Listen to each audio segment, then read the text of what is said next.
अच्छा यार आपके दोनों भतीजे सलमान खान, कासम खान उनके आने की खबरें हैं।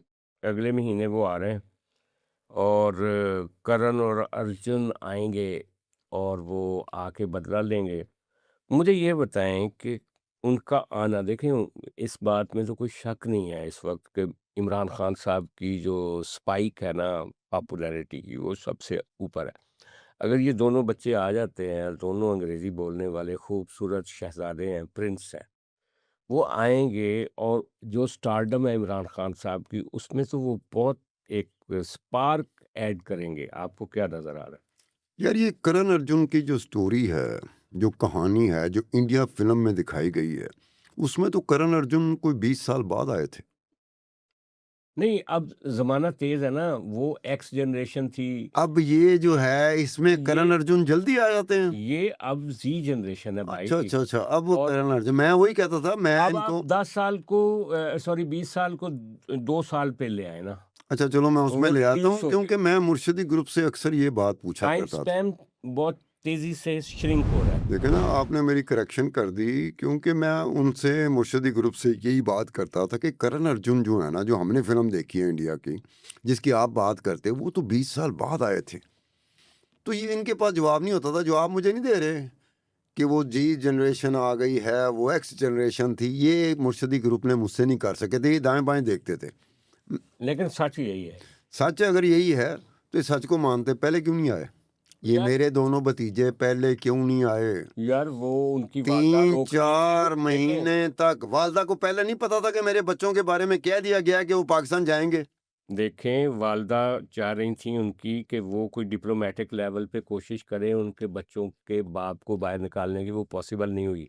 तो अब हो सकता है कि सलमान और ये जो कासम है, वो आएँगे, जो समंदर एक ठाठे मारता हुआ पब्लिक का जाएगा उनको रिसीव करने के लिए और आपको लग पता जाएगा कि मुझे अच्छा, तो पता जाएगा। ज़ाहिर है आपको और आपकी एस्टेब्लिशमेंट को सबको लग पता नहीं जाएगा। मैं तो अच्छा अच्छा मुर्शद को कहता हूँ एक बात, वो बात ज़रा सुन लें आप भी। ये पहले जब आ रहे थे, ये जो दोनों मेरे भतीजे हैं, तो इन बच्चों की फूफो ने कहा था कि ये दोनों बच्चे मुज़ाहरों में हिस्सा लेंगे। अब मैंने उस वक़्त देखा, ये देखना तो पीटीआई को चाहिए था, इमरान खान को देखना चाहिए था, हलीमा खान को देखना चाहिए था कि बच्चों के वीज़े कौन से होंगे। 12 किस्म के वीज़े होते हैं। उन 12 किस्म के वीज़ों में से 1-2 वीज़े जो थे ना, वो बच्चों के लिए बड़े सूट करते थे कि वो आके अपने बाप को मिल सकते हैं। लेकिन कोई एक वीज़ा भी ऐसा नहीं होता जिसमें आप अपनी इंटेंशन बताएँ कि आप मुज़ाहरों में शिरकत के लिए जा रहे हैं, वीज़ा नहीं मिलेगा आपको। देखिए वो गोल्डस्मिथ के नवासे हैं और वो इंटरनेशनल एस्टेब्लिशमेंट की सपोर्ट के साथ आएँगे, वो आएँगे अकेले, वो वॉक करते हुए पाकिस्तान भी आ जाएँगे, पहली बात। और दूसरी बात आप ये ज़हन पहले में रखें कि बताओ सज्जाद पाकिस्तान की साहब, एस्टेब्लिशमेंट भी उनकी उस केयर करेगी, केयर उनको तो लुक अभी भी आफ्टर कर रही है, करेगी। एस्टेब्लिशमेंट अभी भी केयर अच्छा कर रही है, जेल में, ल अडयाला जेल में बड़ी केयर कर रही है पाकिस्तान की एस्टेब्लिशमेंट, इस वजह से कि इंटरनेशनल एस्टेब्लिशमेंट ये नहीं चाहती कि मुर्शद को कुछ तकलीफ में रखा जाए। नहीं, लेकिन ठीक है? इसमें इसमें एक बात बता दूँ, ये जो अभी आपने बात की थी ना कि हलीमा खान साहबा कह रही थी कि वो मज़ारों में शरीक होंगे। देखें, जैसे इमरान खान साहब को बुशरा साहबा ने हमेशा कंट्रोल किया कि आपने ये काम करना है, ये नहीं करना।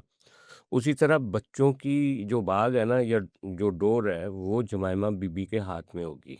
वो कोई यहाँ से डिक्टेट नहीं किसी करेगा, फूफो को इजाज़त नहीं देगी किसी कि फूफो जनाब को तुसी इजाज़त नहीं होगी कि वो आप क्लेम डाल दो जो यस। मैं माँ होते हुए डाल सकती हूँ, तू फूफो होके नहीं डाल सकती। नहीं, तो कंट्रोल है जुमैमा साहबा को, वो जब आएँगे, वो मीडिया से एंगेज करेंगे तो माँ की अप्रूवल से करेंगे, वो पब्लिक में जाएँगे तो माँ की अप्रूवल से जाएँगे। लेकिन मोस्ट प्रोबेबली जो मुझे लग रहा है कि वो मैनेज करेंगे कि अपने वालिद साहब को जेल में मिलें। वो काफ़ी अरसा हो गया उनकी वो मिल मुलाकात नहीं सकते हुई, हैं, वो मिलेंगे वो मिल और सकते हैं। उसके बाद वो कहीं किसी जगह पे एक मैनेज्ड गुफ्तगू या कोई प्रेस मीट वो जारी भी कर कर दें सकते हैं, लेकिन और सज्जाद साहब ये नहीं हो सकता कि आप ये इंटेंशन अपनी क्लियर नियत बता के कि जी हम तो मुज़ाहरों में शिरकत करने जा रहे हैं, उनको वीज़ा नहीं मिलेगा। नहीं मिलेगी। ना दुनिया की कोई ह्यूमन राइट्स बॉडी भी उसको सेकंड नहीं करेगी। नहीं, डेफ़िनेटली उनके आने से पहले थोड़ी बहुत डिप्लोमेसी होगी, उसमें तय हो जाएगा कि उन्होंने क्या करना है आगे। अच्छा हम थोड़ा-सा और आगे चलते हैं, आज काफ़ी मसाले हैं आपके अच्छा। पास। यार ये जो एक कंट्रोवर्सी पीपल्स पार्टी की और जमात इस्लामी की निकली है, कल कहीं हाफिज नईम साहब ने 16 दिसंबर था तो उन्होंने कहा कि भुट्टो ने पाकिस्तान को तोड़ा, ओए होए! और फिर आज पीपल्स पार्टी ने उसका रिबटल किया। अच्छा, मैंने इस पे ना एक रिसर्च की थी। हुँ, ये बार-बार जमात इस्लामी वाले ना हैमर करते रहते हैं, जब भी स्कूते डाका की बात होती है या मशरक़ी पाकिस्तान की अलहदगी की बात होती है, तो वो सारे का सारा मुद्दा जो है ना, वो ज़ुल्फ़िकार अली भुट्टो पे डाल देते हैं। तो जब मैंने रिसर्च की कि जमात का अपना क्या रोल था उस वक़्त, जब पाकिस्तान टूट रहा था या पाकिस्तान टूटने से ज़रा पहले के जो सीक्वेंसेस थे, उसमें क्या रोल था? जमात का रोल ये था सर कि वहाँ पे जमात इस्लामी वहाँ पे भी इलेक्शन लड़ रही थी, बांग्लादेश में भी, और यहाँ पे भी लड़ रही थी। और उनका ख़्याल था कि जो मुजीबुर रहमान है वो भी लेफ़्ट और नेशनलिज़्म और सोशलिज़्म की बात कर रहा था, ज़ुल्फ़िकार अली भुट्टो इधर की सोशलिज़्म की बात कर रहा था, तो वो दोनों फ्रंट्स पे जमात इस्लामी लड़ रही थी। अच्छा, जब याह्या ख़ान साफ़ नज़र आ गया, इलेक्शन हो गया, वो जीत गया, तो सबको नज़र आ गया था कि याह्या ख़ान उसको पावर नहीं दे रहा। ज़ुल्फ़िकार अली भुट्टो 2 या 3 दफ़ा जाके मुजीबुर रहमान से जाके मिला, उससे बातचीत की, उसको कहा कि अपने कुछ पॉइंट्स को नरम कर लें ताकि एक नेगोशिएबल बात हो। अच्छा, लेकिन कहने वाले ये कहते हैं, हिस्टोरियन भी कहते हैं कि जैसे आपके आर्थोपेडिक डॉक्टर्स भी कहते हैं कि बाज़ औक़ात हड्डी पहले से टूट चुकी होती है, उसका फ्रैक्चर बाद में होता है। आप हुँ, कहीं गिरते हैं तो पता चलता है कि आपकी टूट गई। लेकिन हड्डी के टूटने की वजह जो होती है ना, कोई और होती है और वो पहले से टूट चुकी होती है। हुँ, आप उसको टूटी हुई हड्डी को कैरी कर रहे होते हैं, लेकिन ज़रा-सी आपको ठोकर लगती है तो पता चलता नहीं यार आपकी तो टाँग टूट गई। हुँ, इसी तरह जो पाकिस्तान जो हमीद उर रहमान कमीशन ने बताया कि आपका मुल्क जो टूटा है उसकी रीज़न्स ये नहीं थी कि आपने मुजीब का इक़्तिदार लिया या हुँ, इक़्तिदार नहीं दिया। हुँ, और वो तो इकट्ठा साथ चलने के लिए तैयार भी नहीं था। उसने कहा था आप कॉलोनी के तौर पे तो हमें चला रहे हैं। हुँ, अच्छा, ख़ैर जो जमात इस्लामी का उस वक़्त रोल था ना, हुँ, भुट्टो के ऊपर इल्ज़ाम है कि भुट्टो उस वक़्त याह्या ख़ान के साथ मिल गया था। एंटी बांग्लादेशी जो एस्पायरेशन थी या वोट था या मुजीबुर रहमान का वोट था, उसको उसके साथ खड़ा नहीं हुआ, याह्या के साथ खड़ा हो गया। तो जमात इस्लामी खुद क्या कर रही थी?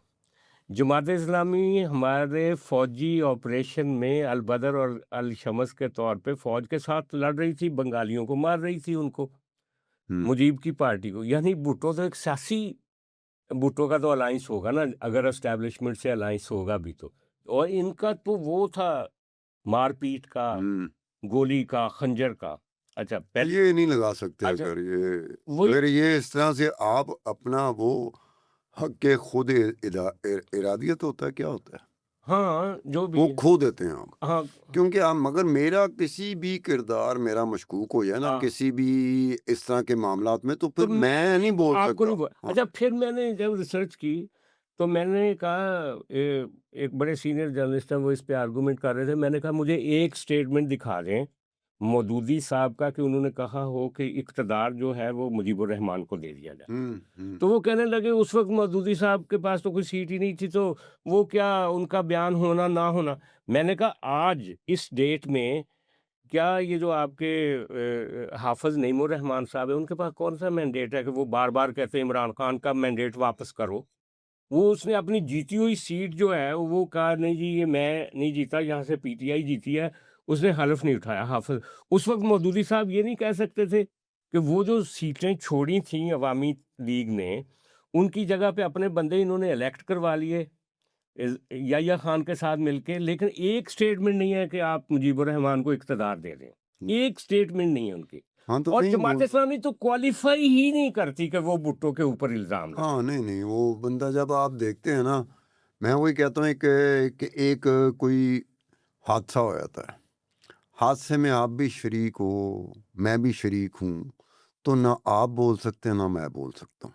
अगर हादसे में हम लोग शरीक नहीं हैं, फिर हम दोनों बोल सकते हैं। नहीं, लेकिन अगर आप शरीक हैं दोनों फॉर दैट मैटर, तो अगर आपने डिफ़ाइन करना है ना कि आपका रोल कितना है, मेरा रोल कितना है, तो उसके लिए फिर हिस्ट्री ऑडिट करती है ना, हुँ, वो आप नहीं करते। अच्छा, ख़ैर एक तीसरी चीज़ भी, आज हमारा प्रोग्राम ख़ासा कुछ लंबा होता जा रहा है। आप आखिरी बात ये है कि आपका एक भतीजा है और करण अर्जुन के अलावा, वो डोनाल्ड ट्रंप जूनियर, हाँ। उसने बड़ी शानदार मंगनी कर ली है। वो एक बड़ी अमीर मॉडल है वहाँ की, वो बिज़नेस वुमन भी है। बेटिना एंडरसन, उसके साथ उसने मंगनी कर ली। उसको परवाह ही नहीं कि दुनिया की सियासत क्या है, किधर है, अब्बा जी की कर देनी है, वो मज़ा ले रहा है। नहीं, अब्बा जी के साथ तो एक गिला होना चाहिए ना हमारे मुर्शदी ग्रुप को। 1 साल 6 महीने हो गए हैं। उम्मीदें लगा के बैठे थे कि डोनाल्ड ट्रंप साहब जो है ना वो अडयाला जेल से बाहर निकलवाएँगे पहले, फिर हुकूमत वापस कराएँगे। 1 साल 6 महीने से उसने मुँह नहीं लगाया।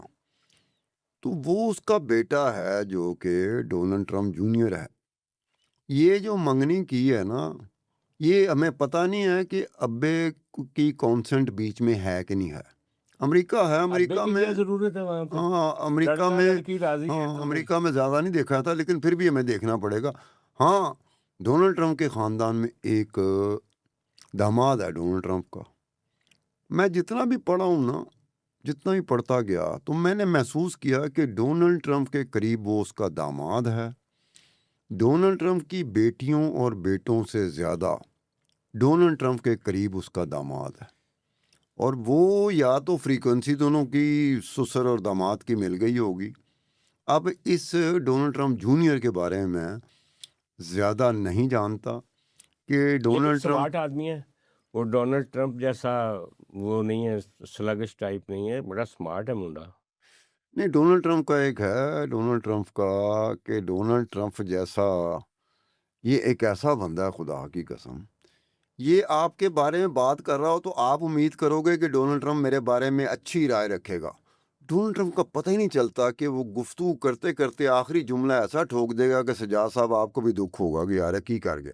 ये इस तारीख का, इस दुनिया की सबसे बड़ी ट्रेजेडी है। कभी कोई लिखेगा हिस्टोरियन कि आज की तारीख में जब डोनाल्ड ट्रंप अमेरिका का सदर है और जब मोदी इंडिया का प्राइम मिनिस्टर है और जब प्यूटन जो है वो रूस का सदर है लेकिन एक बात मैं और जब आपका मुर्शिद वज़ीर आज़म था लेकिन अब जेल में है, पता नहीं वो जितना मकबूल है कल को वज़ीर आज़म बनने।